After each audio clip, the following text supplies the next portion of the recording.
Yes, very good evening and जय Bharat one and all. स्वातंत्र्य दिनाच्या या पूर्वसंध्येला आपण भारत देश आणि भारतीय दर्शने, भारतीय तत्वज्ञान, भारताची विचारधारा आपण जाणून घेत आहोत. माणसात माणूसपण पेरणाऱ्या माणुसकीच्या या शाळेतील दूतांचं, या कार्यकर्त्यांचं वैचारिक भरण पोषण व्हावं, माणूस आणि माणुसकी ही संकल्पना अधिक स्पष्ट व्हावी, यासाठी आपण हा सारा खटाटोप, हा सारा अट्टाहास करतो आहोत. आजचा आपला 49वा अभ्यास वर्ग आहे. चार्वाक विचार आणि वार्ता. अतिशय तसं पाहिलं तर गहन विषय आहे. अधिक सोपा करून सांगणार आहेत स्वामी रामानंद तीर्थ मराठवाडा विद्यापीठात इंग्रजी भाषा शिकवणारे, तिथले त्या विभागाचे हेड ऑफ द डिपार्टमेंट प्राध्यापक दिलीप चव्हाण सर. साथीनो, दर्शने, षडदर्शने, मुळात हे दर्शन काय आहे? दर्शन म्हणजे तत्वज्ञान, फिलॉसॉफी. वाचन, विचार, विश्लेषण किंवा प्रश्न, चिकित्सा, अभ्यास, हा तो मार्ग आहे, हा तो प्रवास आहे. आणि त्या वाटेवर आपल्याला यायचं आहे. लोकायत किंवा चार्वाक ही काय परंपरा आहे? खर तर अतिशय क्रांतिकारी विचारांची ही परंपरा आहे. वेद प्रामाण्यवाद, ग्रंथ प्रामाण्यवाद किंवा जो बाबा वाक्यम प्रमाणम, ह्या ज्या काही परंपरा आहेत, कारण भक्तांची मांदियाळी चोहोबाजूला आहे आपल्या आजूबाजूला. आपल्याला मनुवादी नव्हे तर मानवतावादी बनायचं आहे. आपण आहोतच, पण हा कारवा झाला पाहिजे. जे कर्मकांड, यज्ञ, याग, विधी, मोक्ष, जन्म, पुनर्जन्म, हे ज्या निरर्थक भानगडी आहेत, त्यातून इहवाद काय आहे? आपलं जीवन माणूस म्हणून जगणं, ते जीवनमान, ते राहणीमान, ते वैचारिक विश्व, भावविश्व, यासाठी आपल्याला हे खरे धर्म काय आहे? खरं तर या निसर्गात, या पृथ्वी तलावर माणूस म्हणून जगताना भाकरीपेक्षा मोठा धर्म अस्तित्वात नाही आहे. तर हे सगळं कळण्यासाठी आपल्याला ह्या अभ्यास वर्गांची गरज आहे. देवाचं आपण नंतर पाहू. माणसाचं काय? ज्ञानपीठकार विंदा करंदीकर. खरं तर हे इंग्रजीच्या लोकांना जगाचा असा एक व्ह्यू आलेला असतो.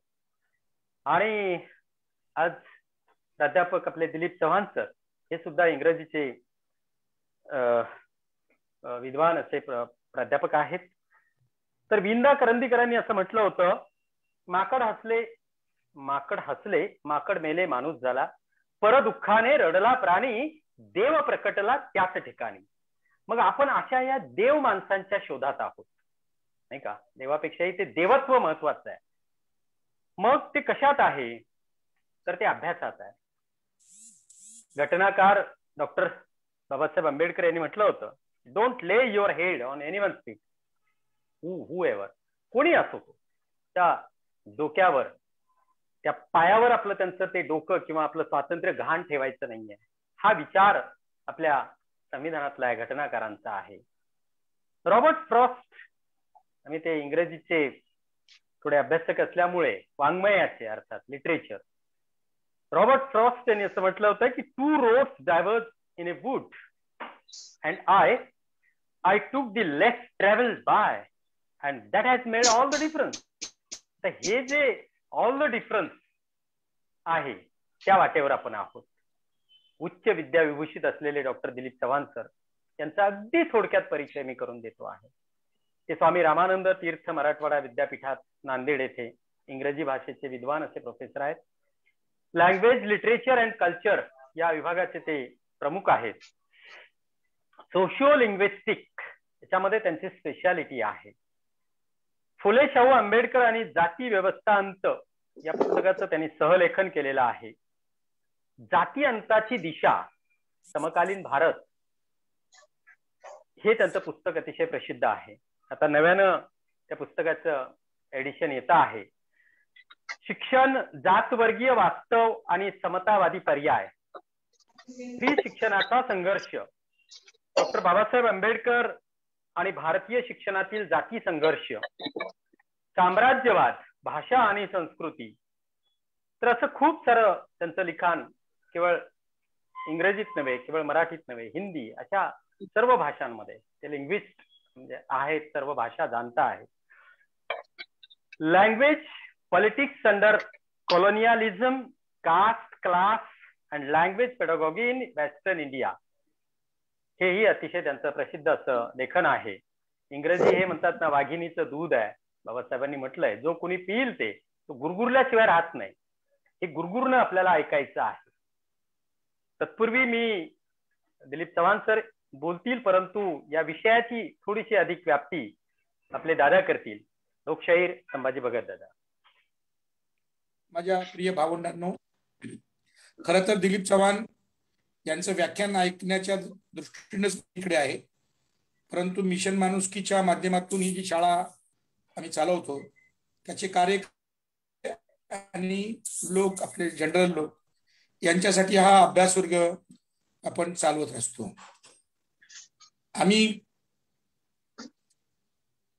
सुरुवात केली तात्कालिक गोष्टीपासून आणि मग इतिहासात मागे मागे जात आता ह्या दर्शनांपर्यंत आलेलो आहोत.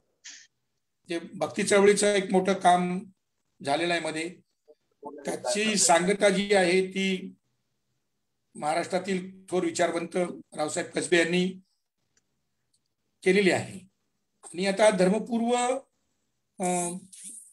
अवस्थेमधून धर्माकडे येताना जे काही माणसाच्या जाणीव आणि नेणीवांमध्ये जी दर्शनं उभी राहिली त्यातल्या काही दर्शनांचा अभ्यास व्हावा म्हणून दिलीप चव्हाण हे अत्यंत म्हणजे महाराष्ट्रामधले एक गिणे चुणे लोक जे असतात या प्रकारचा अभ्यास करणारे, तर त्यांना आपण पाचारण केलेलं आहे. मला वाटतं की इतिहासाची नीट जाण असल्याशिवाय वर्तमान नीट वाचता येत नाही. भारतामध्ये इतिहास गाडला गेल्यामुळे, दडवला गेल्यामुळे, छिन्नविच्छिन्न केल्यामुळे वर्तमानाची दिशा आपल्याला नीट कळत नाही. आणि म्हणून इतिहासामध्ये जाऊन फक्त इतिहास नव्हे तर दर्शनं जी आहेत, तत्वज्ञानं जी आहेत, या तत्वज्ञानांचा पण नीटपणे अभ्यास करण्याची गरज आहे. आपण नेमके घडलो कसे, आपल्या घडण्याची दिशा काय राहिलेली आहे, भारतीय मन कसं घडलेलं आहे, जाणीवा नेणीवा कशा घडलेल्या आहेत, हे समजून घेण्यासाठी आमचे सगळे शिक्षक आमच्या शाळेचे, त्याचबरोबर आमचे संवाददूत, या सगळ्यांसाठी ही अत्यंत महत्वाचं, फार महत्वाचं भाषण आहे हे. जसं रावसाहेब कसबे यांचं भाषण महत्वाचं होतं तसं हे भाषण सगळ्यांनी शेअर करा ही एवढीच विनंती करतो. आणि दिलीप चव्हाणांच्या मध्ये, तुमच्या आणि दिलीप चव्हाणांच्या मध्ये मी काही जास्त वेळ राहत नाही, फक्त एवढंच सांगतो की जो हा आजच्या काळातला जो क्रायसिस आहे, जे आजच्या काळाचं जे संकट आहे मानव जातीवर, ते विविध प्रकारानं आलेलं आहे. आर्थिक आहे, सगळं आहे, परंतु हे तत्वज्ञानाचं संकट आहे. आणि तत्वज्ञानामधले खूप प्रश्न सोडवण्याच्या दिशेनं आपण प्रयत्न केला तरच आपला मानवी जीवन यथार्थपणे पूर्ण अर्थाने जगतं. धन्यवाद. मिशन माणुसकी या संघटनेच्या वतीने माणुसकीची शाळा हा जो उपक्रम राबविला जात आहे, या उपक्रमाअंतर्गत ही व्याख्यानमाला आणि हे व्याख्यान आयोजित केलेलं आहे. मी संयोजकांचे आभार मानतो. सर्वांचे स्वागत. मी अतिशय कमी वेळामध्ये आणि सूत्रबद्धपणे बोलणं करेल. एखाद्या मोठ्या दीर्घ आणि खोल अशा विषयाची मांडणी 45 मिनिटांमध्ये करावी ही एक तारेवरची कसरत असते आणि ती मला करावी लागेल असं वाटतं. सुरुवातीलाच मी एक 2-3 खुलासे करू इच्छितो की एक 20व्या शतकातला महान दार्शनिक अँटोनियो ग्रामशी याने असा एक विचार मांडला की 2 प्रकारचं शिक्षण हे समाजामध्ये आवश्यक असतं. एक जे शिक्षण आहे ते शाळेच्या माध्यमातून दिलं जातं, पण भांडवली समाजामध्ये शाळा जी आहे ती वरच्या वर्गाच्या नियंत्रणात असते आणि म्हणून शाळेच्या बाहेर एक शिक्षण आवश्यक आहे असं ग्रॅम्शीने साधारणपणे मांडलेलं होतं, जे शिक्षणाविषयीचं शिक्षण असतं, शाळेविषयीचं शिक्षण असतं. याला आपण सामाजिक शिक्षण म्हणू शकतो किंवा राजकीय शिक्षण म्हणू शकतो. आणि या शिक्षणाला ग्रॅम्शीने स्थितीयुद्ध सुद्धा म्हटलेलं आहे. बाबासाहेब आंबेडकरांच्या भाषेमध्ये ही प्रबोधनाची चळवळ आहे. आणि ही जी माणुसकीची शाळा हा जो उपक्रम आहे, हा मला असं वाटतं की या एकूणच प्रबोधनाच्या चळवळीचा भाग आहे. आपल्या देशामध्ये मागच्या वर्षी राष्ट्रीय शिक्षण धोरण जाहीर झालं आणि त्या शिक्षण धोरणाच्या अगदी त्या मसुद्याच्या अगदी सुरुवातीला भारतीय परंपरेविषयी काही विधानं केलेली आहेत. आणि ही विधानं साधारणपणे अशी आहेत की भारताला एक अतिशय समृद्ध आणि एकसंध कुठल्याही संघर्षाशिवायचा असा इतिहास आहे. तत्वज्ञानाची पार्श्वभूमी तशीच आहे. तर हे वास्तवाला धरून नाही. आपल्या देशामध्ये जो काही तत्वज्ञानात्मक जो वारसा आपल्याला मिळालेला आहे, वैचारिक वारसा जो आपल्याला मिळालेला आहे, तो एकसंध असा नाही. तो एकसाची, एकसुरी, एकाच एक पद्धतीने पुढे गेलेला असा तो वारसा नाही. या तत्वज्ञानाच्या म्हणा किंवा वैचारिक वारशामध्ये प्राचीन काळामध्ये मोठे झगडे झाले, मोठे संघर्ष पेटले. त्या तत्वज्ञानाच्या क्षेत्रामध्ये अंतर्विरोधमय अशा परंपरा ह्या निर्माण झाल्या. म्हणजे त्या परस्पर विरोधी होत्या. काही वेळा परस्पर समांतर होत्या, पण मुख्यतः त्या परस्पर विरोधी होत्या. आणि त्यांच्यामधला जो तणाव आहे, तो तणाव हा आपल्याला वारंवार समजून घ्यावा लागतो. अन्यथा भारताच्या प्राचीन काळातल्या महान अशा म्हणवल्या जाणाऱ्या संस्कृतीच्या सबोलंकारी मांडणीमध्ये आपण हा जो अंतर्विरोध आहे, हा जो एक प्रकारचा जो संघर्ष घडला भारतामध्ये, त्या संघर्षाविषयी अनभिज्ञ राहू किंवा त्याच्याविषयी आपल्यामध्ये एक चिकित्सक भावना ही निर्माण होणार नाही. एक मुद्दा थोडासा समजून घ्यावा लागेल की प्राचीन भारत जो आहे, तो प्राचीन भारत अतिशय तीव्र अशा संघर्षाची भूमी होता. हा संघर्ष जसा तत्वज्ञानाच्या पातळीवरती सुरू होता, म्हणजे वैचारिक पातळीवरती सुरू होता, म्हणजे भूमिकांच्या पातळीवरती या संघर्षाने हिंसक असं रूप धारण केलेलं होतं. असा प्रकारचा संघर्ष जगभर झालेला आहे. आणि धर्म जो होता, तो धर्म मुख्यतः हा या संघर्षाचं कारण ठरला, या संघर्षाची भूमी ठरला. आणि या संघर्षाचं एकूण क्षेत्रही ठरला. या संघर्षामध्ये काय झालं, तर या संघर्षामध्ये आपण असं पाहतो की मोठ्या प्रमाणावरती हिंसा झाली. मोठ्या प्रमाणावर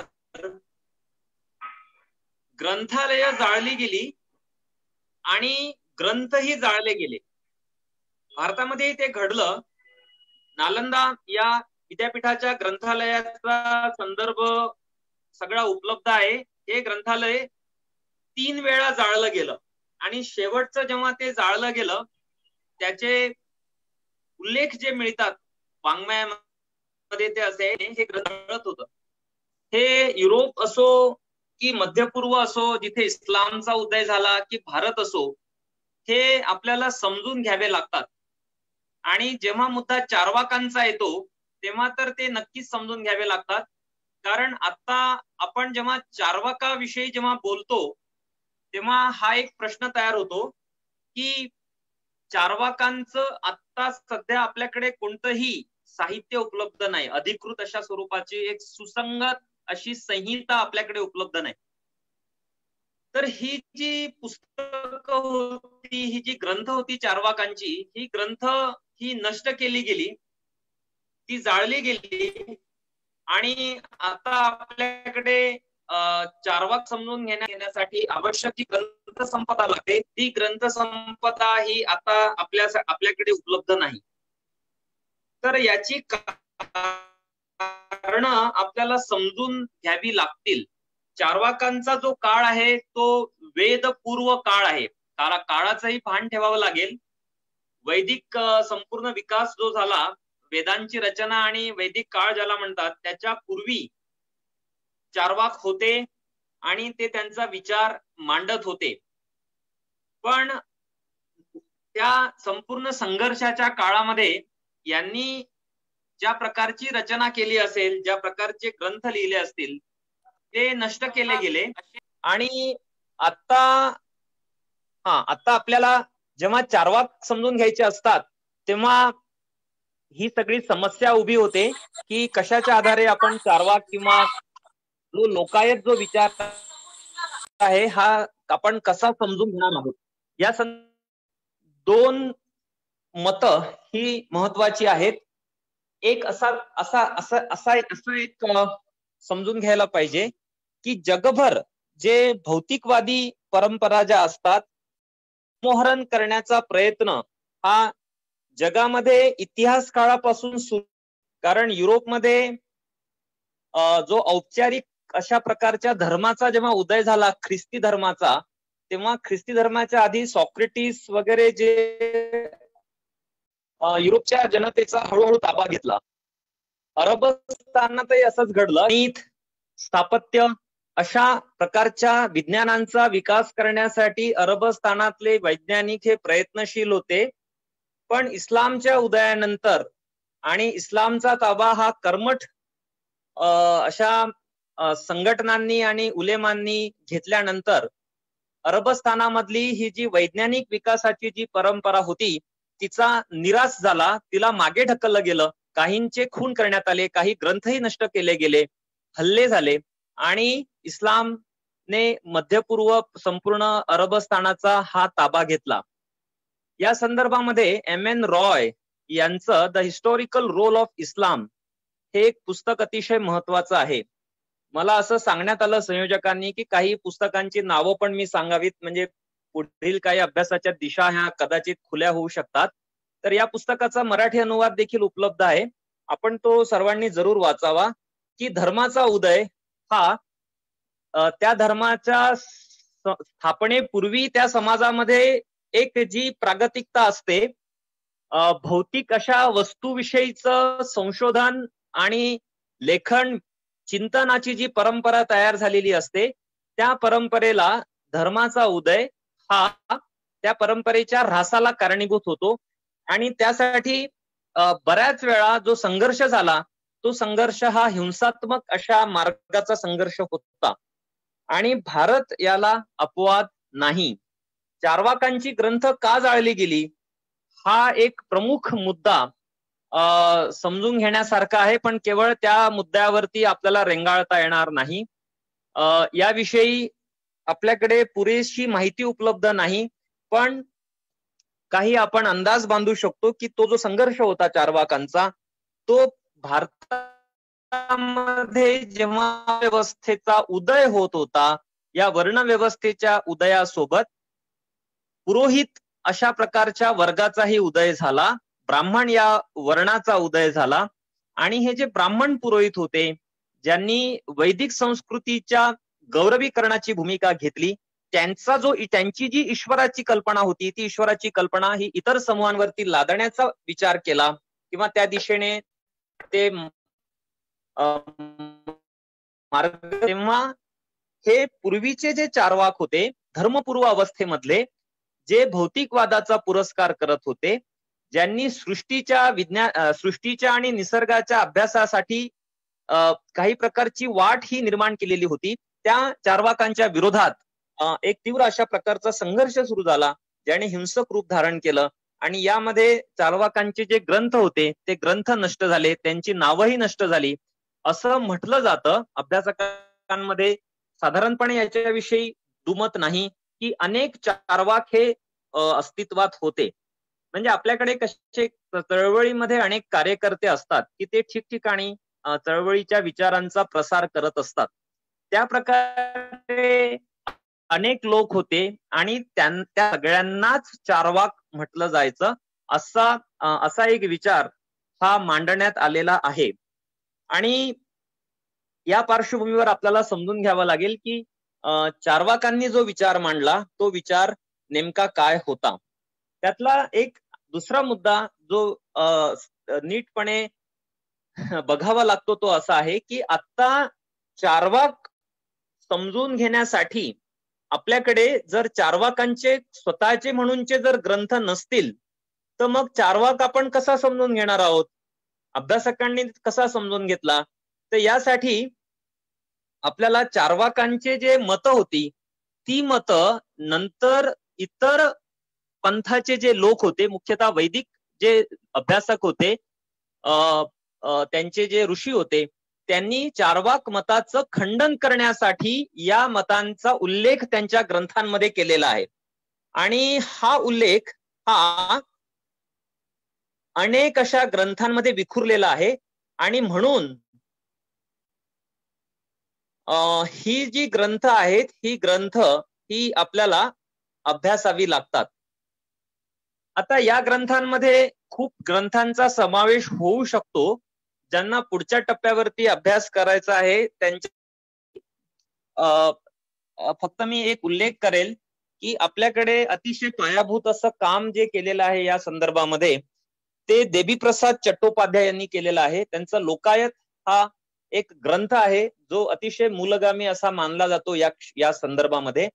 आणि लोकायत लिहिल्यानंतर Deviprasad Chattopadhyay Charvaka an anthology of source materials and some recent studies हा पुन्हा एक मोठा ग्रंथ सिद्ध केला ज्यामध्ये चार्वाकांचा उल्लेख असलेले सर्व साधनं जी आहेत ती सर्व साधनं ही एकत्रितरित्या प्रकाशित केली गेली.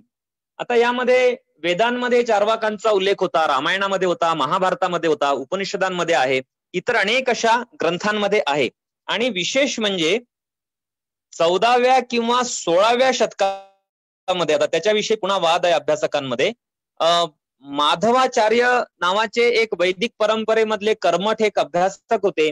त्यांनी सर्व दर्शन संग्रह नावाचा एक ग्रंथ लिहिला जो प्राचीन भारतामधले जे वेगवेगळे दर्शन होते, तत्वज्ञान होते, त्यांचा एकत्रित असा ग्रंथ आहे. आणि त्याची सुरुवातच चार्वाकापासून होते. म्हणजे चार्वाकाशी संबंधित ज्या ऋचा आहेत, जे संस्कृत जे विखुरलेले होते वाङ्मयामध्ये, संस्कृत वाङ्मयामध्ये, त्याची एकत्रित मांडणी ही या माधवाचार्यांच्या या पुस्तकामध्ये आलेली आहे. तर असे विखुरलेले संदर्भ चार्वाकांचे दिसतात आणि त्याच्या अभ्यासाच्या आधारे आपल्याला चार्वाक हे समजून घ्यावे लागतात. या चार्वाकांनी ईश्वर म्हणजे कुठली तरी अशी एक अलौकिक शक्ती, एक अशा प्रकारची आध्यात्मिक शक्ती जी चैतन्याच्या रूपामध्ये या विश्वामध्ये अस्तित्वात आहे आणि ती या विश्वामध्ये हस्तक्षेप करते, या विश्वामध्ये ती विश्वाच्या घडामोडींचं नियंत्रण करते, या गोष्टीला चार्वाकांनी नकार दिला. आणि त्यांनी नकार दिल्यामुळे ते आपण त्यांना भौतिकवादी असं म्हणतो. आता जगभर ही भौतिकवादी विचारांच्या मांडणीची परंपरा राहिलेली आहे. म्हणजे केवळ भारतामध्ये राहिलेली असं नाही, जगभर ती परंपरा राहिलेली आहे. पण जगभर आपल्याला असं दिसतं की ही जी परंपरा होती, या परंपरेला वारंवार तिच्याकडे दुर्लक्ष केलं गेलं किंवा तिला परिघावरती ढकलण्याचा वारंवार प्रयत्न झाला. मी एक छोटंसं उदाहरण देईल की भारतीय तत्वज्ञानाचे एक अभ्यासक हे डॉक्टर सर्वपल्ली राधाकृष्णन हे होते. त्यांनी इंडियन फिलॉसॉफी नावाचा ग्रंथ लिहिला. तर या जवळपास 797 पानांच्या ग्रंथामध्ये त्यांनी चार्वाकांचा उल्लेख फक्त 2 ठिकाणी केलेला आहे. म्हणजे एका बाजूला देवीप्रसाद चट्टोपाध्याय हे त्या राधाकृष्णन यांचे समकालीन होते. तर देवीप्रसादांनी संपूर्ण आयुष्य चार्वाकाचा अभ्यास करण्यासाठी खर्ची केलं आणि त्यांनी जवळपास 800-900 पानांचे 2 महाग्रंथ हे या संदर्भामध्ये पुढे आणलेत. पण एवढं संशोधन करून एवढं ग्रंथ लिहिण्याची जी काही एक शक्यता ही संपूर्ण चारवाक परंपरेमध्ये होती, म्हणजे त्याचे संदर्भ विखुरलेले असताना सुद्धा त्याच्या मांडणीकडे राधाकृष्णन यांनी पुरेसं लक्ष दिलं नाही. याचं कारण एक असं होतं, हे आपण वारंवार समाजामध्ये व्याख्यानांमध्ये ऐकतो की नेहमी असं म्हटलं जातं की युरोप जो आहे तो भौतिकवादी आहे. युरोपमध्ये भौतिकवादाचा विचार पुढे गेला आणि ते लोक हे भोगवादी बनले. भारत मात्र हा आध्यात्मिक आहे, भारत मात्र स्पिरिच्युअल आहे, भारत मात्र चैतन्याचा विचार करणारा आहे, मनाचा विचार करणार आहे. असा संपूर्ण विचार हा गेल्या 200 वर्षांमध्ये नेहमी मांडला गेला, ज्याला आपण the East and the West असं म्हणतो, की जो वेस्ट आहे, पश्चिम जे आहे ते भौतिकवादी आहे, मटेरियलिस्टिक आहे, आणि ईस्ट जो आहे, पूर्व जे आहे ते चैतन्यवादी आहेत, मनाचा विचार करणारे आहेत. तर ही अशा प्रकारची मांडणी जी राधाकृष्णन यांनी केली, त्यांच्या एका पुस्तकाचं शीर्षकच the East and the West असं आहे. आणि नंतर या अशा प्रकारच्या चैतन्यवादाच्या प्रभावामध्ये राधाकृष्णनांच्या आणि इतरांच्या प्रभावामध्ये अनेकांनी केली. म्हणजे विवेकानंदांची अनेक भाषणं ही अशीच आहेत की पूर्व जो आहे, म्हणजे भारत वगैरे जे देश आहेत त्यामध्ये चैतन्याचा विचार आहे, मनाचा विचार आहे, धर्माचा विचार आहे, नीतीचा विचार आहे, आणि पश्चिमेमध्ये मात्र भौतिकतेचा विचार आहे, म्हणून तिकडे भोगवाद आहे, तिकडे पतन आहे. अशा प्रकारचा विचार हा मांडला गेला. हा विचार खरा नाही. आपल्याकडे वेदपूर्व काळामध्ये एक अतिशय सकस अशी एक भौतिकवादी परंपरा होती, आणि या परंपरेचा विसर हा त्या अभ्यासकांना पडतो ज्या अभ्यासकांना वेदांचा गौरव करायचा आहे, धर्माचा गौरव करायचा आहे, ईश्वराचं गारुड जे समाजामध्ये निर्माण करण्यात आलेलं आहे गेल्या अनेक शतकांपासून, त्या प्रभावामध्ये सामान्य जनतेने राहावं आणि त्यांना भौतिकवादी विचारांची एक जी शक्यता जी आहे समाजामध्ये, किंवा जी आवश्यकता आहे, ती आवश्यकता त्यांना भासू नये या हेतूने पूर्व आणि पश्चिमेविषयीच्या भ्रांत संकल्पना ह्या समाजामध्ये पेरल्या गेल्या. तर या संदर्भात आपण विचार केला पाहिजे की भारताला भौतिकवादी विचारांची एक चांगली सकस अशी परंपरा आहे, ज्याची सुरुवात ही चार्वाकांपासून होती. त्याची सुरुवात ही इतर कुठल्याही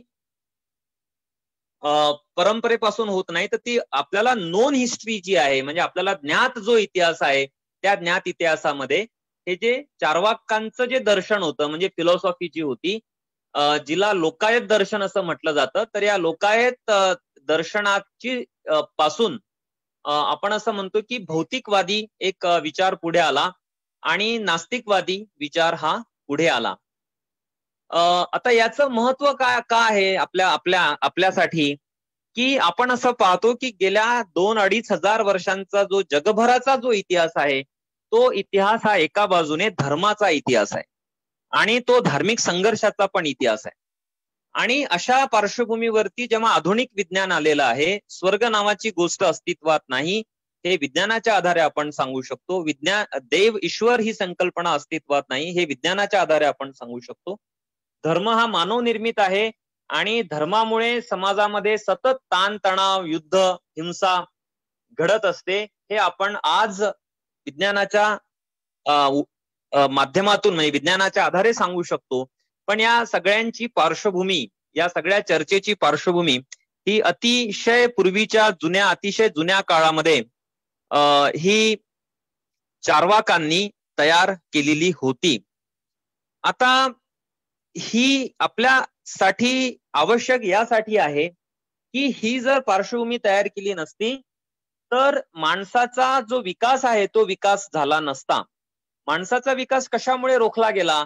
माणसाचा जो विकास आहे, मानवी संस्कृतीचा विकास, हा साधारणपणे आपण असं म्हणू शकतो की जे अलौकिक अशा शक्तीचं अस्तित्व जे मानलं गेलं, त्यामुळे मानवी समाजाचा, संस्कृतीचा, ज्ञानाचा जो विकास आहे, हा विकास हा रोखलेला होता.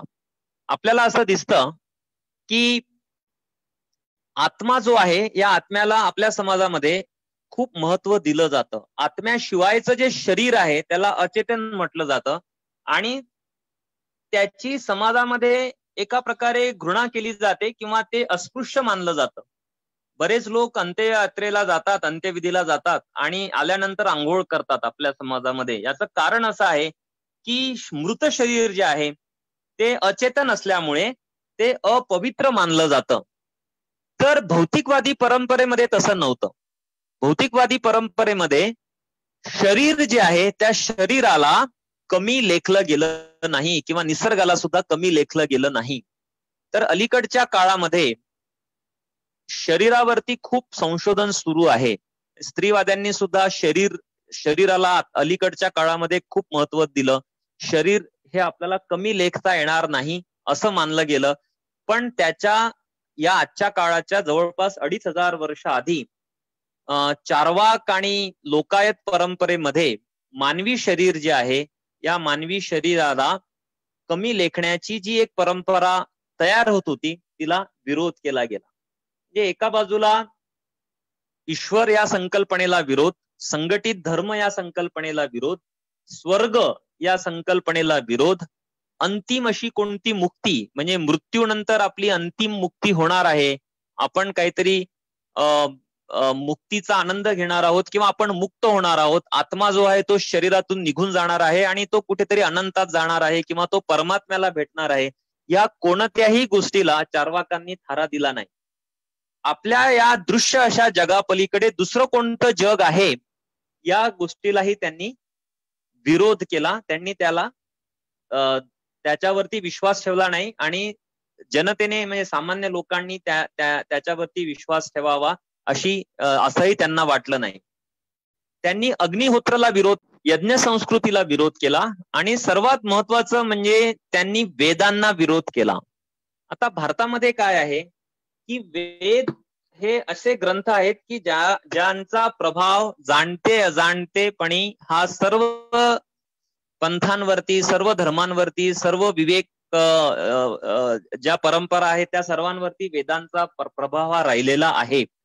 तर हे वेद अपौरुषेय आहेत याला त्यांनी विरोध केला. म्हणजे वेद हे ईश्वरांनी लिहिलेले आहेत, ईश्वराचा शब्द आहे किंवा ते माणसाने निर्माण केलेले नाहीत.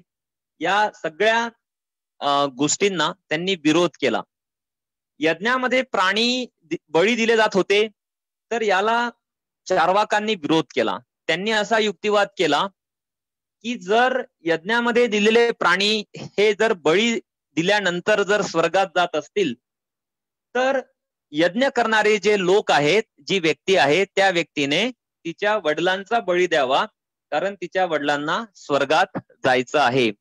हा जो रोखठोक हा अशा प्रकारचा जो युक्तिवाद होता, ह्या युक्तिवादाची परंपरा आपल्याला सत्यशोधकांमध्ये आढळते, नंतर आंबेडकरी चळवळीमध्ये आढळते आणि धर्म आणि संस्कृतीच्या विरोध करणाऱ्या सर्व अशा प्रकारच्या साहित्यामध्ये आढळते. आपण जर स्त्री पुरुष तुलना हे ताराबाई शिंदेचं जर पुस्तक वाचलं तर त्या पुस्तकामध्ये एक वाक्य आहे की तुमचे देवच दगाबाज तर तुम्ही असालच असाल. म्हणजे पुरुषांनी जे देव ईश्वर निर्माण केले, धर्म निर्माण केले तेच दगाबाज आहेत. तर ज्यांनी निर्माण केलेले ईश्वर दगाबाज आहेत तर त्या ईश्वराचे निर्माते जे पुरुष आहेत ते पुरुष हे दगाबाज असणारच असणार. अशी ही जी काही एक युक्तिवादाची थेटपणे हल्ला करण्याची एक जी शैली आहे, ही शैली आपल्या समाजामध्ये आपोआप निर्माण होत नाही किंवा कुठल्या केवळ एखाद्या लेखकाच्या व्यक्तिगत अशा स्वरूपाच्या शैलीचा तो केवळ भाग नसतो. तर त्याला एक परंपरा आहे, त्याला एक इतिहास आहे आणि हा जो इतिहास आहे, वादांचा इतिहास, हा जो झगड्यांचा जो इतिहास आहे, हा जो वादविवादांचा जो इतिहास आहे, हा आपल्याला चार्वाकांकडे सरळ घेऊन जातो. चार्वाक असा युक्तिवाद करत असत त्या काळामध्ये की श्राद्धात दिले गेलेलं अन्न जे आहे ते अन्न जर मृत नातेवाईकांना पोहोचत असेल तर लोक जेव्हा प्रवासाला निघतात तेव्हा ते सोबत कोरडा शिधा नेतात, म्हणजे काही पीठ वगैरे काही वस्तू सोबत घेतात. तर चार्वाक असं म्हणायचे की यांनी शिधा न्यायची काही आवश्यकता नाही. जर या गावामधलं श्राद्ध केलेलं श्राद्ध हे जर थेट स्वर्गामध्ये अन्न पोहोचतं तर मग हे प्रवासाला निघालेले जे लोक आहेत त्यांचे जे नातेवाईक घरी थांबतात त्या नातेवाईकांनी या लोकांना त्या जे प्रवासाला गेलेले आहेत त्यांना या गावातूनच अन्न पोहोचवावं. तर हा अतिशय रोखठोक युक्तिवाद होता. माधवाचार्यांनी जेव्हा सर्व दर्शन संग्रह हे प्रसिद्ध केलं, साधारण 14 ते 16व्या शतकाच्या आसपास हा पहिला महत्वाचा संकलित रूपातला ग्रंथ आला, तेव्हा त्यांनी सुरुवातीला सांगितलं की चार्वाकांचा जो युक्तिवाद आहे या युक्तिवादाचा प्रतिवाद करणे अवघड आहे. खरं तर माधवाचार्य जे होते ते वैदिक परंपरेचे पुरस्कर्ते होते. त्यांनी चार्वाकांचा संदर्भ हा चार्वाकांचा प्रतिवाद करण्यासाठी संग्रहित केलेला होता. त्यांनी शंकराचार्याचा गौरव केला आणि वैदिक संस्कृतीची महती गायली, पण तरी सुद्धा त्यांना हे मान्य करावं लागलं की अशा स्वरूपाचा जो युक्तिवाद आहे हा युक्तिवाद हा आपल्याला त्याचा सहजासहजी प्रतिवाद करता येणार नाही. गाडगे बाबांनी त्या काळामध्ये जी कीर्तनं केली त्या कीर्तनांमध्ये हा युक्तिवाद, अशा प्रकारचा युक्तिवाद, अशा प्रकारची शैली ही वापरलेली आहे. ते असं म्हणायचे की जर श्राद्ध करण्यातून स्वर्गामधल्या नातेवाईकांना जर अन्न पोचत असेल तर नदीमधलं जे पाणी आहे ते दूरवरच्या शेतामध्ये सुद्धा पोहोचण्याची काहीतरी तजवीज धर्मामध्ये किंवा या अशा प्रकारच्या अलौकिक शक्तीमध्ये असेल. तर असा एक घटना त्यांच्या आयुष्यामध्ये होऊन गेली की नदीच्या काठावरती ते जोरात पाणी उंजळीमध्ये घेतायत आणि लांब फेकण्याचा प्रयत्न करतात आणि त्यांना कुणीतरी विचारतं की तुम्ही काय करतात? तर नदीच्या काठावरती लोक श्राद्ध घालत होते. त्यांना गाडगे बाबांनी प्रश्न केला की तुमचं जर अन्न जर स्वर्गामधल्या नातेवाईकांना जर जात असेल तर माझ्या लांबच्या शेतामध्ये हे पाणी जायला पाहिजे. असा जो एक तार्किक युक्तिवादाची जी परंपरा आपल्याला ताराबाई शिंद्यांमध्ये दिसते किंवा संत गाडगे महाराजांमध्ये दिसते, ती परंपरा ही आपल्याकडे चार्वाकांपासून आलेली आहे. तर हे चार्वाक कसं करू शकले? हे आपोआप त्यांना करता आलेलं नाही. तर हे करण्यासाठी त्यांच्याकडे एक प्रमाणशास्त्र होतं. आता प्रमाणशास्त्र म्हणजे काय हे थोडंसं आपल्याला समजून घ्यावं लागेल की प्रमाणशास्त्र ही एक असं एक शास्त्र असतं ज्या शास्त्राच्या आधारे आपण ज्ञानाची चिकित्सा करू शकतो.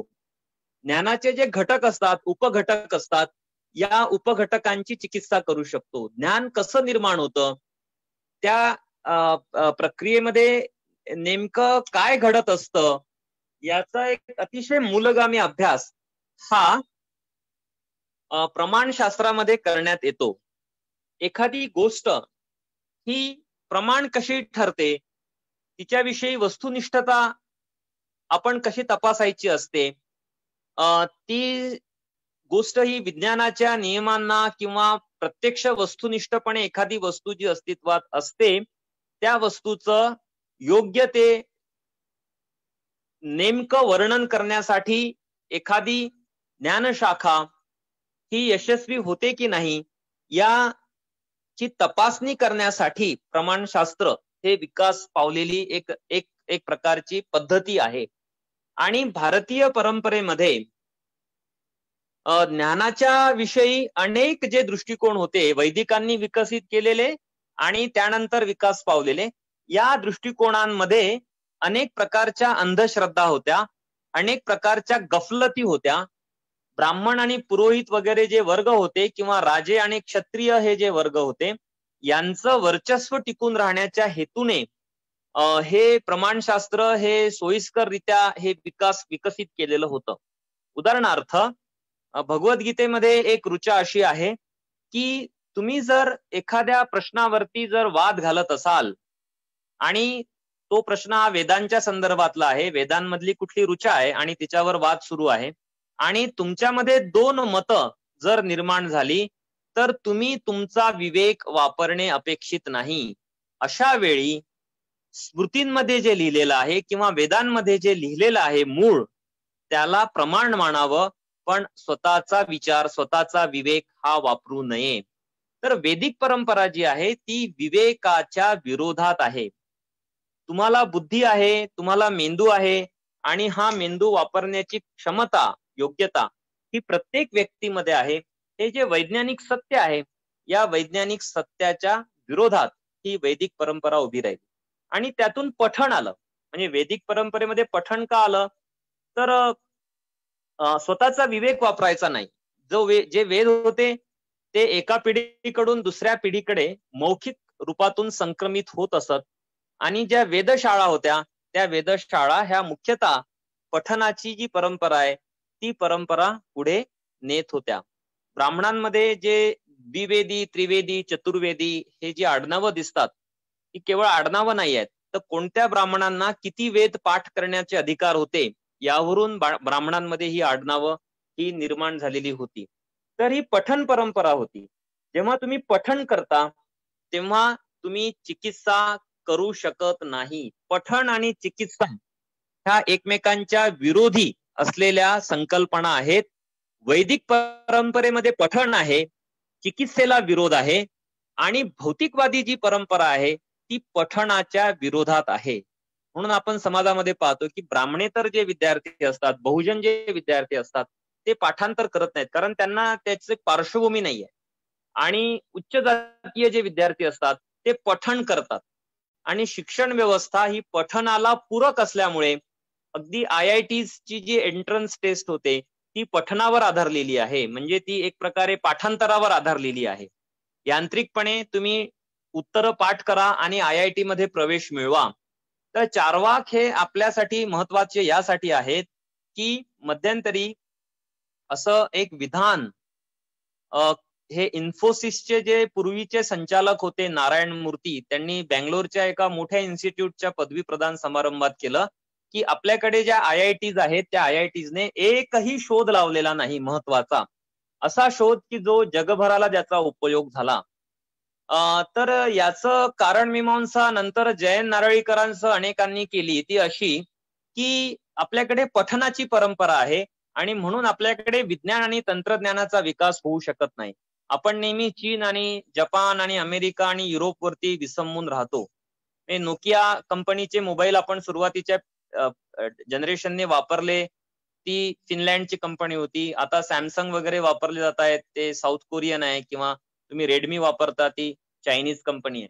आपल्याकडे स्वतःची टेक्नॉलॉजी नाही, स्वतःच रिसर्च करण्याची परंपरा नाही. याच्या मुळाशी आपल्याला असं दिसतं की वैदिक परंपरेचा जो प्रभाव आहे भारतीय शिक्षणावरचा, त्यामुळे भारतीय शिक्षणाचं मागासलेपण आहे. जगभरातल्या संपूर्ण जे पाहणी केली जाते त्यामध्ये असं दिसतं की भारत हा शैक्षणिक निर्देशांकांच्या पातळीवरती तळाशी आहे. तर आपण जर चार्वाकांची जर परंपरा पुढे नेली असती तर या जगामध्ये औद्योगिक क्रांती आणि प्रबोधन आणि आधुनिकता 1000 वर्ष आधी आली असती, असं मत हे अनेकांनी व्यक्त केलेली आहे तशी मतं. पण अलीकडे सुरेश द्वादशीवारांनी चार्वाकांवरती 16 लेख लिहिले, ते सुद्धा तुम्ही वाचू शकता. कर्तव्य साधना या वेबसाईट वरती हे सुरेश द्वादशीवारांचे लेख उपलब्ध आहेत, मराठीत आहेत. ते तुम्ही क्रमाने वाचायला घेतले तर चार्वाकाविषयीच बरंच स्पष्टता आपल्याला आकलनाच्या पातळीवरती येऊ शकते. तर प्रमाणशास्त्र चार्वाकांकडे होतं. त्यांचं जे प्रमाणशास्त्र होतं ते वैदिक प्रमाणशास्त्रापेक्षा भिन्न होतं. वैदिकांच्या प्रमाणशास्त्रामध्ये शब्दाला महत्व होतं की शब्द प्रामाण्य. एखादी गोष्ट ही ग्रंथामध्ये लिहिलेली आहे म्हणून ती प्रमाण आहे, म्हणून ती तुम्ही स्वीकारली पाहिजे, हा जो विचार आजही प्रधान विचार आहे समाजामध्ये. म्हणजे एखाद्या मोठ्या लेखकाने ग्रंथामध्ये लिहून ठेवलं म्हणून ते सत्य आहे, वृत्तपत्रामध्ये बातमी आली म्हणून ती सत्य आहे, म्हणजे तिची शहानिशा करण्याची जबाबदारी आपण स्वीकारत नाही, किंवा त्याच्याविषयी काही स्वतंत्रपणे विचार करण्याची जबाबदारी लोक साधारणपणे स्वीकारत नाही. एखादी बाब ही केवळ त्यातल्या अधिकारावरती बसलेल्या व्यक्तीने सांगितली किंवा कुणीतरी अधिकारवाणीने सांगितलं म्हणून ते सत्य म्हणून स्वीकारण्याची जी परंपरा आहे, त्यातून खरं तर खूप मोठ्या समस्या जगभर निर्माण झालेल्या आहेत. चार्वाकांचं मत असं होतं की एखादी बाब ही कोणी मोठी व्यक्ती सांगते म्हणून ती सत्य आहे असं आपण समजण्याची आवश्यकता नाही. म्हणजे न्यूटनने काही गती नियम सांगितले, ते गती नियम हे न्यूटनने सांगितले म्हणून ते सत्य आहेत असे नाहीत, तर मुळात प्रकृतीचे ते नियम आहेत, निसर्गाचे ते नियम आहेत आणि ते केवळ न्यूटनने सांगितलेले आहेत, म्हणून आपण ते सत्य आहे म्हणून असं स्वीकारतो. किंवा गॅलिलिओने आपल्याला एखादा नियम सांगितला, तर तो गॅलिलिओने सांगितलेला आहे किंवा आईन्स्टाईनने सांगितलेला आहे म्हणून तो स्वीकारायचा नाही. तर मुळात ते सत्य आहे, ते वैज्ञानिक आहे, ते सिद्ध करता येतं, त्याचा तुम्ही अनुभव घेऊ शकता म्हणून ते स्वीकारायचं आहे. हा जो आधुनिक विज्ञानामधला जो विचार आहे, त्या विचारांची पायाभरणी ही चार्वाकांनी केलेली होती. असं समजण्याचं कारण नाही की एखादी बाब ही वैज्ञानिक दृष्ट्या सत्य आहे हे समजून घेण्याच्या रीतीभाती ह्या केवळ युरोपमध्ये निर्माण झाल्या. आपल्याकडे त्याची काही तजवीज नव्हती, काही विचार नव्हता असं समजण्याचं काही कारण नाही. मी उगाच प्राचीन भारताचा गौरव वगैरे करण्याच्या बाजूने बोलत नाही आहे. आमच्याकडे काहीतरी प्लॅस्टिक सर्जरी होत होती आणि आमच्याकडे अण्वस्त्र होती असं जे काही भारताचे मंत्री आणि कोण कोण लोक बोलतात त्यासारखं मी काही बोलत नाही आहे. पण मला असं म्हणायचं आहे की भौतिकवादी जी परंपरा होती त्यांनी शब्द प्रामाण्याला विरोध केला, चार्वाकांनी शब्द प्रामाण्याला विरोध केला, वेद प्रामाण्याला विरोध केला आणि त्यांनी ग्रंथ प्रामाण्याला विरोध केला. ह्या सगळ्या गोष्टींना विरोध करून त्यांनी असं सांगितलं की दोन प्रकारे आपल्याला सत्य जे आहे ते सत्य हे समजून घेता येऊ शकतं. आता हा अतिशय महत्वाचा कळीचा मुद्दा चार्वाक आणि लोकायत पंथाच्या बाबतीमध्ये आहे की आपण सत्य कसं समजून घ्यायचं. आपण समाजामध्ये पाहतो की बऱ्याच वेळा एखादी बाब समजून घेत असताना बऱ्याच समस्या ह्या निर्माण होतात. तर चार्वाक इथे आपल्याला उपयोगी पडतात. ते असं म्हणतात की सत्य हे दोन पद्धतीने समजून घेता येऊ शकतं. एक जी पद्धत आहे ती अनुमानाची पद्धत आहे, म्हणजे अनुमान प्रमाण असं ते म्हणालेले आहेत की एखादी गोष्ट ही केवळ कुणीतरी म्हणतं म्हणून तुम्ही ती सत्य आहे असं समजण्याचं कारण नाही. केवळ धर्मात सांगितलेली आहे, धर्मग्रंथात सांगितलेली आहे म्हणून सत्य आहे असं समजण्याचं कारण नाही. तर तुम्हाला ती अनुमानाने समजून घेता यायला पाहिजे. आणि यासाठी एक जे उदाहरण हे चार्वाकाच्या आणि लोकायत पंथाच्या संदर्भात वारंवार ज्याची चर्चा होते तेच मी चर्चेसाठी घेतो की डोंगराच्या पलीकडे लांबवरती जर धूर निघत असेल तर तिथे अग्नी आहे असं तुम्ही अंदाज व्यक्त करू शकता. हे तुमचं अनुमान आहे. तुम्ही त्या डोंगरावरती चढून प्रत्यक्षात जाऊन पाहत नाही आहात की तिथे अग्नी आहे. तर अनुमानाने तुम्ही हे ताडू शकता की डोंगराच्या पलीकडे अग्नी आहे कारण तुम्ही डोळ्यांनी धूर निघताना बघत आहात. आता हे स्वतःच काही सत्य बनत नाही, कारण धूर निघतो आहे याचं कारण अग्नी आहे हे आपला एक अनुमान आहे, हा आपला एक अंदाज आहे. ते स्वतः सत्य नाही. त्याला आपण फार तर सत्याच्या जवळ गेलेली बाब अशी म्हणू शकतो, पण त्याला आपल्याला सत्य म्हणता येत नाही. आणि म्हणून चार्वाकांनी विकसित केलेला जो मुद्दा होता तो असा होता की सत्य समजून घेण्याचा जो मार्ग आहे तो प्रत्यक्ष प्रमाण हा आहे. एखादी बाब ही तुम्ही प्रत्यक्ष जेव्हा पाहता, प्रत्यक्ष जेव्हा अनुभवता, म्हणजे ती तुम्ही डोळ्यांनी पाहू शकता, तुमच्या हातांनी तिला स्पर्श करू शकता किंवा जे तुमचे इतर जे ज्ञानेंद्रिय आहेत त्यांच्या आधारे तुम्ही त्या गोष्टीची शहानिशा करू शकता. हे जेव्हा प्रत्यक्ष घडेल तेव्हा तुम्ही त्या गोष्टीच्या सत्य असत्याविषयी खात्रीपूर्वक तुम्ही काही सांगू शकता. तर हे जे प्रत्यक्ष प्रमाण हे जे एक महत्वाचं तत्व सत्य समजून घेण्याच्या संदर्भामध्ये जे चार्वाकांनी मांडलं त्याच्या आधारे त्यांनी ही जी एक बळकट आर्यांची जी परंपरा सुरू झालेली होती, जी वैदिक परंपरा होती, जी ग्रंथ प्रामाण्य मांडणारी होती, जी बहुजन विरोधी होती, जी ज्ञान विरोधी होती, जी श्रम विरोधी होती, म्हणजे श्रम विरुद्ध ज्ञान असा तिढा आहे भारतामध्ये. म्हणजे आता मी युनिव्हर्सिटीमध्ये प्रोफेसर म्हणून काम करतो, तर प्रोफेसर जे आहेत भारतातले त्यांचा पगार हा खूप जास्त असतो आणि आमच्याच डिपार्टमेंटमध्ये, आमच्याच विद्यापीठामध्ये, जगभरातल्या, महाराष्ट्रातल्या, भारतातल्याही विद्यापीठामध्ये जे सेवक असतात, जे श्रमिक म्हणून काम करतात, त्यांना खूप कमी वेतन दिलं जातं. हा तिढा आहे. तर ज्ञान विरुद्ध श्रम हा तिढा आहे आणि हा भारतामध्ये खूप तीव्र याने रूप धारण केलेला आहे. याला मुख्यतः जी वैदिक परंपरा जी आहे, जी श्रमजीवी समूहांच्या विरोधात आहे, शेतकऱ्यांच्या विरोधात आहे, दलित आणि पूर्वाश्रमीचे जे अस्पृश्य होते, आदिवासी जे होते, त्यांच्या श्रमाची निंदा करण्याची जी एक परंपरा वैदिक संपूर्ण संस्कृतीमध्ये आहे, तिला चार्वाकांनी त्या काळामध्ये विरोध केला. त्यांनी असं मानलं की पृथ्वी, आपला समाज, निसर्ग हा जो आहे हा 4 घटकांपासून तयार झालेला आहे. आता आपण एका ऑन्टॉलॉजी नावाच्या एका संकल्पनेकडे जातो आहोत, जिच्यामध्ये वस्तूच्या निर्मितीचा विचार केलेला असतो, वस्तूच्या घडवणुकीचा विचार केलेला असतो. आणि यामध्ये चार्वाकांनी सांगितलं की 4 महाभूत आहेत. ती आहेत पृथ्वी, आप, तेज आणि वायू. त्यांनी आकाश नाकारलं, कारण आकाश हे महाभूत नाही, ती गोष्ट अस्तित्वात नाही. ती एक पोकळी आहे की जी अनंत आहे आणि जिचा आपण विचार करू शकत नाही. म्हणून त्यांनी आकाशाला एक ऍबस्ट्रॅक्ट संकल्पना, एक संदिग्ध संकल्पना म्हणून नाकारली आणि पृथ्वी, आप, तेज आणि वायू या 4 महाभूतांना त्यांनी महत्व दिलं किंवा त्यांनी प्रमाण मानलं. आता याच्यामध्ये सुद्धा एक वैज्ञानिक विचार हा याच्यामध्ये दडलेला आहे, असं साधारणपणे आपल्याला दिसतं की जे दृश्य आहे, जे तुम्ही स्पर्श करू शकता, जे तुम्ही ऐकू शकता, जे तुम्ही जाणू शकता प्रत्यक्ष ज्ञानेंद्रियांच्या आधारे, त्याला त्यांनी प्रमाण मानलं किंवा त्याला त्यांनी एक प्रकारे सत्य म्हणून स्वीकारण्याची परंपरा ही उभी केली.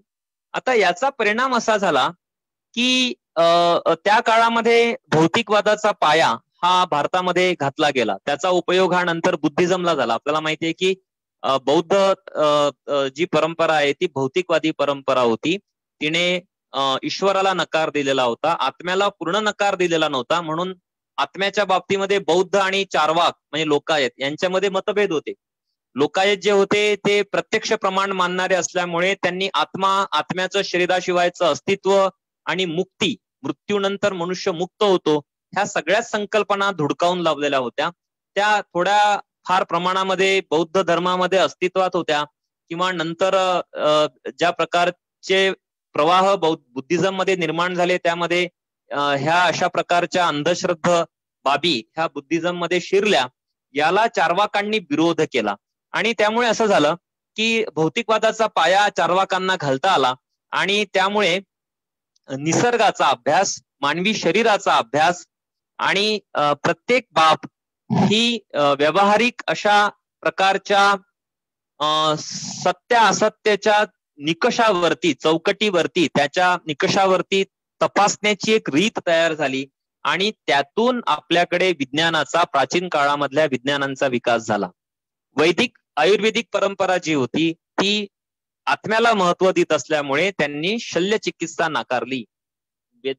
आयुर्वेदामध्ये असं मानलं जात होतं की माणसाच्या विवेकाचं म्हणजे चेतनेचं जे केंद्र आहे ते हृदय आहे. आता आपण सर्वजण जाणतो की चेतनेचं जे केंद्र आहे ते मेंदू आहे. पण त्यांनी शल्यचिकित्सा न केल्यामुळे मानवी शरीराला मुळातच ते पापी मानल्यामुळे आणि ते जेव्हा मृत्यूनंतर ते शरीर बनतं ते अस्पृश्य मानल्यामुळे, अचेतन मानल्यामुळे आयुर्वेदाचा विकास झाला नाही. पण इकडे चार्वाकांच्या प्रभावामध्ये आणि बुद्धिझमच्या प्रभावामध्ये, बौद्धवादाच्या प्रभावामध्ये खर तर मानवी शल्यचिकित्सा ही प्राचीन काळामध्ये अस्तित्वात आली आणि त्याचा शल्यचिकित्सेचा हा मोठा विकास झाला. जीवक नावाचा ज्याचा उल्लेख हा प्राचीन वैद्यकशास्त्रामध्ये अतिशय विद्वान, अतिशय कौशल्य धारण केलेला एक शस्त्र क्रिया करणारा शल्यचिकित्सक म्हणून जो केला जातो, तो बौद्ध ज्या मोनॅस्ट्रीज होत्या म्हणजे जे मठ होते त्या मठांमध्ये जाऊन त्याने वैद्यकशास्त्राची माहिती घेतलेली होती. ते जे चार्वाक होते ते शेतकऱ्यांमध्ये राहायचे, ते सामान्य लोकांमध्ये राहायचे आणि जे शेतकरी होते त्या काळामध्ये म्हणजे सगळेच आदिम अवस्थेमध्ये असतील ते त्या काळचे आदिवासी शेतकरी हे वनस्पतींच्या सान्निध्यात होते. त्यामुळे ते वनस्पतीविषयीचं ज्ञान त्यांच्याकडे अधिक जास्त होतं. हे ज्ञान चोरून आयुर्वेदामध्ये बंदिस्त केलं गेलं असा एक प्रवाद आहे. याविषयीचं खूप लेखन झालेलं आहे. केवळ संदर्भासाठी मी सांगेल की अलीकडे गेल ऑम्वेट यांचं बुद्धिझम इन इंडिया नावाचं एक पुस्तक आहे, जे मराठीमध्ये पण अनुवाद त्याचा झालेला आहे. त्यामध्ये याची काही मांडणी ही त्यांनी केलेली आहे. तर या चार्वाकांच्या बाबतीमध्ये खूप गैरसमज समाजामध्ये निर्माण केलेले आहेत. एक गैरसमज असा आहे की हे भौतिकवादी होते, ऋण काढून तूप प्या, मजा करा, चंगळवादी बना, आहे ते जीवन भोगून घ्या, अशा प्रकारचा विचार चार्वाकांनी प्रसूत केला असं म्हटलं जातं. पण हा अपप्रचार आहे. ज्याप्रमाणे बुद्धिझम विषयी अपप्रचार केला गेला, नालंदा हे जमिनीखाली गाडलं गेलं, किंवा कित्येक शेकडो वर्ष हे अतिशय सुंदर अशा अजिंठ्याच्या लेण्या ह्या माहिती नव्हत्या, कारण त्या बौद्ध लेण्या होत्या म्हणून त्या दुर्लक्षित होत्या. तर सत्य जे असतं ते त्याचा विषयीचा अपप्रचार करण्याची जी एक परंपरा आपल्याकडे आहे, त्यातून या चार्वाक आणि लोकायत पंथाने जो विचार केलेला होता त्याच्याविषयीच्या बऱ्याच अशा अपप्रचार हा केला गेला. हे तूप काढून म्हणजे ऋण काढून तूप प्या, मजा करा, हा जो सगळा विचार आहे हा असं म्हटलं जातं की माधवाचार्यांनी मूळचा जो श्लोक होता जयंत भट्टाचा, त्याच्यामध्ये हा ऋण शब्द टाकून तो 14व्या-15व्या शतकामध्ये जो सर्व दर्शन संग्रह जो ग्रंथ सिद्ध केला, त्याच्यामध्ये या मूळच्या चार्वाकांच्या रुचेमध्ये बदल करून हा असा चुकीचा संदेश समाजाला जाईल की ऋण काढून तुम्ही काहीतरी म्हटलं गेलं की मद्य प्या, मांस खा आणि मजा करा, तर असा तो संदेश नव्हता. चार्वाक जे होते ते आदर्श राज्याची पण कल्पना करत असत. ते शेती कसावी, व्यापार करावा, ह्या विचाराला विरोध करण्यासाठी त्यांच्याविषयी अनेक प्रकारचा अपप्रचार हा केला गेला. स्त्रियांच्या बाबतीत सुद्धा चार्वाकांची जी भूमिका होती ती अशी दैववादी, पुनर्जन्मवादी किंवा हाच नवरा पुढे मिळावा अशी नव्हती, किंवा पातिव्रत्याच्या संकल्पनेलाही त्याच्यामधनं विरोध होत होता. कारण पुनर्जन्म नसल्यामुळे आणि समतेचा पुरस्कार केलेला असल्यामुळे, वेदांना विरोध केलेला असल्यामुळे स्त्री पुरुष समतेविषयीची मूल्य ही त्याच्यामध्ये आपोआपच येत होती. त्याचे पण विखुरलेले संदर्भ हे आपल्याला मिळतात. असं पहिलं महत्वाचं पुस्तक ज्या सदाशिव आठवले यांनी लिहिलं चार्वाकाच्या संदर्भात, त्यांचं मत त्यांनी व्यक्त केलेलं आहे.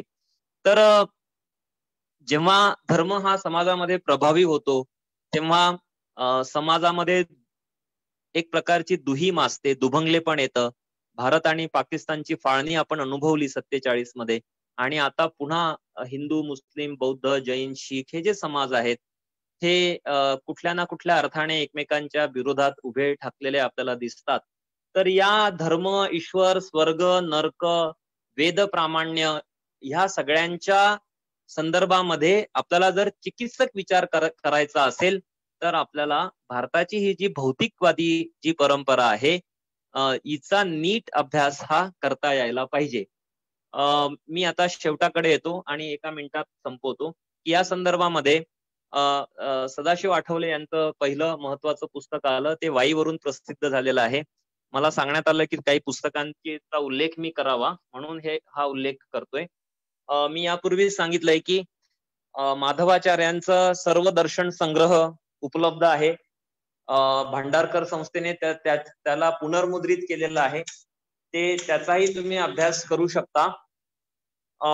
अलीकडच्या काळामध्ये साळुंखे यांनी चार्वाकांच्या संदर्भामध्ये पुस्तक लिहिलंय, ते सुद्धा उपलब्ध आहे.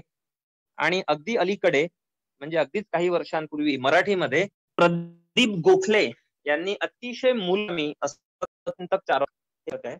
यामध्ये या सर्वांच्या पुढे जाऊन प्रदीप गोखले असं म्हणतात की केवळ भौतिकवादी विचार चार्वाक मांडत होते असं नाही, तर त्यांच्या विखुरलेल्या जे संदर्भ आहेत त्याचा आपण जर साकल्याने विचार केला तर आपल्याला त्याच्यामधनं एक तत्वज्ञान सुद्धा पुढे आलेलं दिसतं. आता प्रदीप गोखले हे तत्वज्ञानाचे प्राध्यापक होते आणि एखाद्या अभ्यासकाला तत्वज्ञानी म्हणून सिद्ध करणे हे खूपच जबाबदारीचं काम असतं. मार्क्सला स्वतःला तत्वज्ञानी म्हणून मान्यता फिलॉसॉफर्सने दिलेली नाही. अशा वेळी चार्वाक ज्यांचे विचार हे विखुरलेले होते, म्हणजे विखुरलेले मणी जसे असतात, एखादी माळ जेव्हा तुटते तेव्हा ते मणी विखुरतात, ते विखुरलेले मणी सगळे गोळा करायचे आणि ते एका माळेत गुंफायचे. तर हे एक अतिशय अवघड जिकरीचं काम चार्वाकांच्या बाबतीत करावं लागणार होतं. त्याची सुरुवात देवीप्रसाद चट्टोपाध्यायांनी केली आणि मला असं वाटतं की त्याचा अतिशय विकसित रूप म्हणजे प्रदीप गोखले यांचं तत्वचिंतक चार्वाक हे पुस्तक आहे. हे सुद्धा उपलब्ध आहे, ते तुम्ही वाचू शकता. मी इथे थांबतो. काही प्रश्न असतील कदाचित तर मी त्यांचे उत्तर देण्याचा प्रयत्न करेल. एकदम क्लिअर मांडणी केली सर तुम्ही. आम्हाला एका वाटेवर तुम्ही आणून सोडलेलं आहे आणि पुस्तकांची नावं सांगून आम्ही नक्कीच अधिक माहिती घेऊ, परंतु तुमची मांडणी आम्हाला खूप आवडलेली आहे. मी जातोय भाई अल्लाउद्दीन शेख यांच्याकडे. दिलीप चव्हाण सर यांचं मनापासून धन्यवाद. त्यांनी खूप चांगले मुद्दे मांडलेत आणि जेव्हा ते मांडत होते त्यावेळेस माझ्या मनामध्ये चार्वाकांबद्दलचे जे विचार आहेत ते काही मी आलेत ते मी लिहितो की सद्विवेक बुद्धीचा विचार करू. विवेकवाद हा त्यांच्या एकूण कृतीमध्ये दिसून येतो मला. दुसरं, वैज्ञानिक भूमिका ही त्यांनी नेहमीच स्वीकारलेली आहे, म्हणजे चिकित्सक वृत्तीनं प्रत्येक गोष्टीची चिकित्सा करणं आणि कार्यकारण भाव किंवा कारण मीमांसा शोधणं हे चार्वाकांच्या एकूण जीवनशैलीचा भाग मला दिसून येतो. आपण जर एकूणच सगळ्या या मानवाच्या निर्मितीचा आणि याचा सगळ्याचा विचार केला तर वेद आणि चार्वाकांचा विचार हा एकूण खूप वेगळा वाटतो. आणि सरांनी जो मुद्दा मांडला चार्वाकांच्या बद्दलचा अपप्रचार, तो खरा आहे की हे शरीर मृत होणार आहे मग घ्या मजा करून, असं चार्वाकांच्या बद्दल अपप्रचार केला जातो. तसं नाहीये. खरं म्हणजे चार्वाकांची जी भूमिका आहे ती अत्यंत स्पष्ट आहे. त्यांनी जी भूमिका घेतलेली आहे ती एकूणच नास्तिकतेकडे झुकणारी, भौतिकवादाचा पुरस्कार करणारी अशी आहे, असं एकूण त्यांच्या याच्यामध्ये जो मुद्दा येतो तो खूप वेगळा आणि महत्वाचा वाटतो. आणि त्यातलं महत्वाचा भाग जो त्यांनी विरोध केला तो त्या काळात दोन मोठे प्रवाह होते. तो म्हणजे एक वेदाला मानणारा प्रवाह आणि एक भौतिकवादाचा पुरस्कार करणारा प्रवाह. आणि हा खूप महत्वाचा आहे. परंतु जसं सत्य बोलणाऱ्याला अनेक जे चोकीचे लोक आहेत किंवा एकूणच ही व्यवस्था जी आहे ती दाबण्याचा प्रयत्न करते, तसं चार्वाकांच्या बद्दलही झालेलं दिसतं. आणि म्हणून सरांनी असं सांगितलं की चार्वाक किंवा त्यांनी जे लिहिलेले ग्रंथ होते ते त्यावेळेस नष्ट करण्यात आले. ही वस्तुस्थिती आपण समजून घेतली पाहिजे. आणि ती जर आज असती आणि ती परंपरा जर पुढे खूप मोठ्या प्रमाणावर चालत असती तर कदाचित आज आपल्याला ही व्यवस्था अत्यंत वेगळी आणि अत्यंत आधुनिक पुरोगामी अशी व्यवस्था आपल्याला आज दिसली असती. त्यांच्या मांडण्यातनं हे पण मला खूप महत्वाचं वाटतं. चार्वाकांची जी प्रबोधनाची, आधुनिकतेची आणि वैज्ञानिक क्रांतीची जी परंपरा आहे ही परंपरा मानवाला पुढे घेऊन जाणारी परंपरा आहे. तर दुसरीकडे वैदिक परंपरा ही माणसाला एका रसातळाला घेऊन जाणारी, असा परखडपणे आपण म्हणायला काही हरकत नाही. मी जर चुकत नसेल सर तर असं म्हणणं काही गैर ठरणार नाही असंही मला वाटतं. आणि चार्वाकांनी ज्या भूमिका घेतलेल्या आहेत त्या अत्यंत महत्वाच्या आहेत.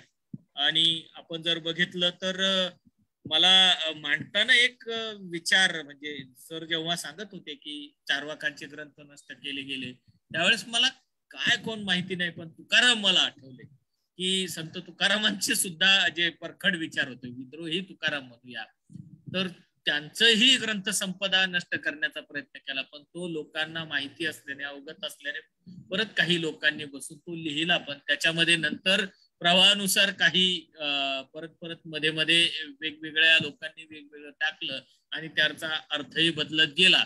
हे आपण जरा समजून घेतलं पाहिजे. मला वाटतं की कोणत्याही गोष्टीची चिकित्सा अगदी स्पष्टपणे जर केली तर खूप चांगल्या पद्धतीने समाज व्यवस्था निर्माण होऊ शकते आणि आज ही काळाची गरज आहे.